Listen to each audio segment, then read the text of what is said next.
Selamat siang untuk kita semua. Perkenalkan, nama saya Martina Syurianti Setia, NPM 190401040001 dari Prodi PPKN. Pada video kali ini saya akan mereview materi mata kuliah Sejarah Pemikiran Kewarganegaraan.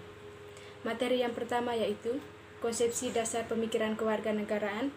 Yang kedua, Konsep kewarganegaraan menurut Plato dan Aristoteles. Dan yang ketiga, konsep kewarganegaraan Romawi.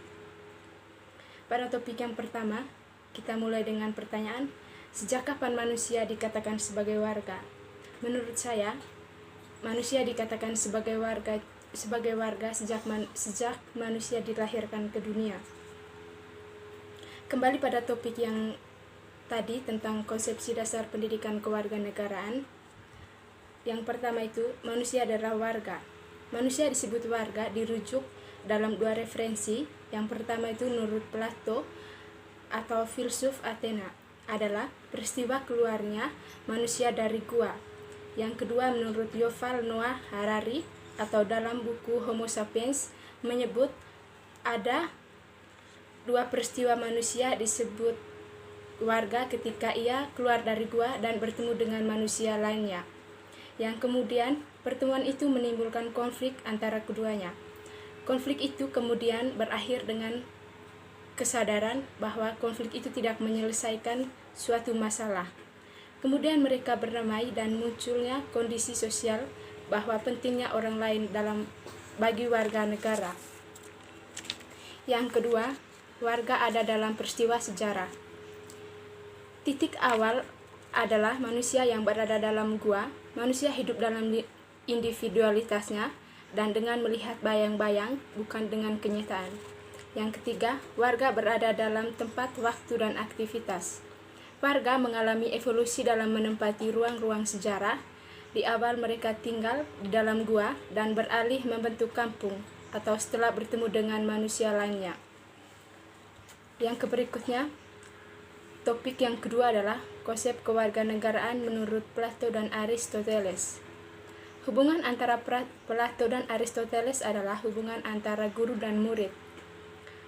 Akan tetapi, antara Plato dan Aristoteles mempunyai pandangan yang berbeda mengenai sebuah konsep kewarganegaraan.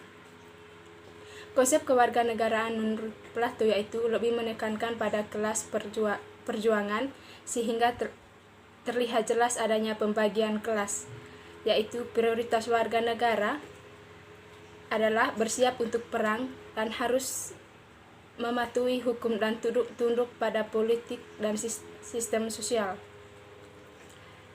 Yang kedua itu, sedangkan menurut Aristoteles adalah adanya pemisahan yang ketat antara kepentingan publik dan kepentingan privat sehingga memungkinkan orang untuk berinteraksi secara politik yang sederajat.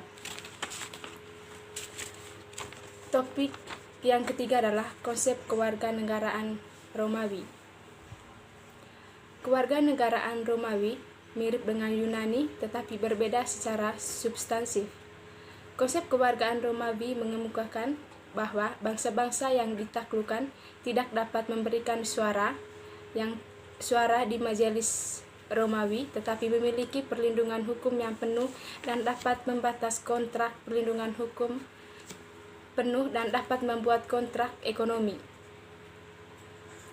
Masalah kelas dalam kewargaan Romawi. Pemerintah Romawi mengadu kepentingan bersama kelas atau melawan kelompok pekerja tingkat bawah yang dikenal sebagai kelas kampungan dalam pengaturan yang dinamis. Yang pertama itu hubungan warga negara dalam hukum. Hukum terus berkembang sebagai subjek di bawah pemerintahan Roma.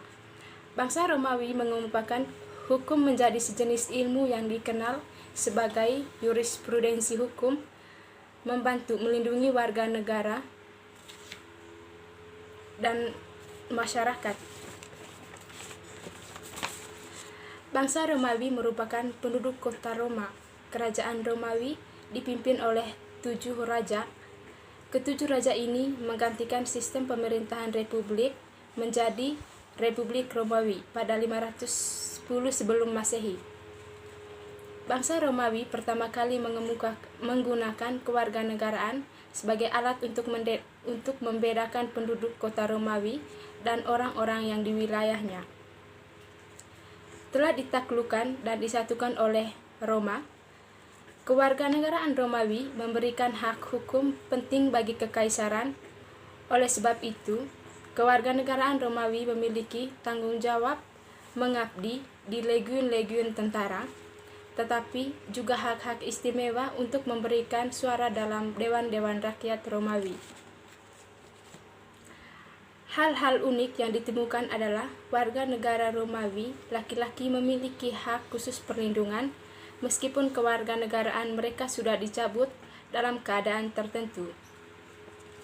Kemudian perempuan Romawi memiliki bentuk kewarganegaraan yang terbatas. Ketiga warga negara sekutu dapat menerima kewarganegaraan terbatas. Budak-budak digunakan sebagai properti, dalam artian mereka akan memperoleh hak perlindungan hukum dalam seiring berjalannya waktu, karena dianggap telah berjasa. Budak-budak yang dibebaskan adalah budak-budak yang sudah merdeka. Mungkin itu saja yang bisa saya sampaikan pada kesempatan ini. Apabila ada kesalahan kata mohon maaf. Selamat siang dan terima kasih.